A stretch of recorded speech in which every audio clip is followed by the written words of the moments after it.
reaalsed võimalused mingis teemas näiteks, mis sul on väga südamelähedane, jõuda sinna, kuhu sa jõuda tahad. See on hästi kohaliku elu keskmine see volikogu.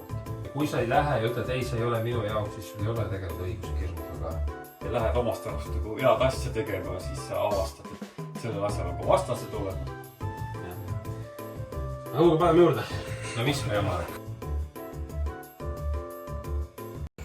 See volikogus olemine on ju paras vabatahtlik töö ka, et mina saan aru, et sellest nagu erilist tasu ei saa. Või kuidas on? Tavaline liige peaks olema praegu mingi, ma ei tea, kas kätte mingi 130-140 euro vahel. Siis kuus, jah? Jah. No, põhimõtteliselt kulud on ka ju, et sa käid mitu koosolekut, fraktsioon, komisjon, siis on see istung on iga kuu. Kes sinna juba vallavalitsusse ja vallavanemaks, et seal on mingi palgalised kohad. See on ikkagi oma põhitegevuse juurest. Et päris palju asju on meil riigis tükibki minema vabatahtlikkused.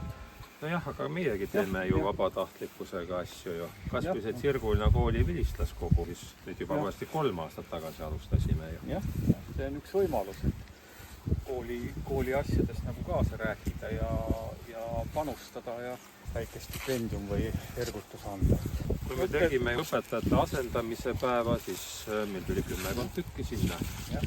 Või noh, mõned inimesed kannavad ju päris korraliku summa, millest me saame neid raamatuid ja kingitusi osta.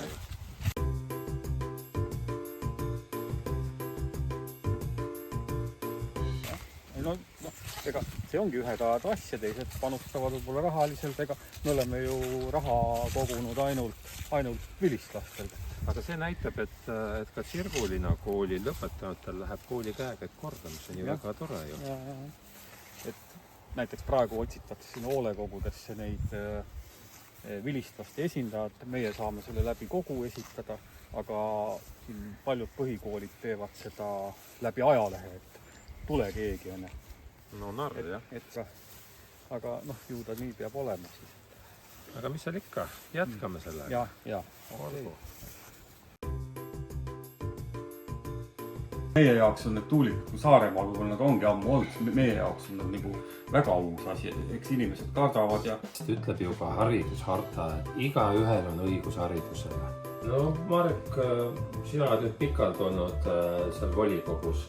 Mis need põhilised probleemid siis vallas on?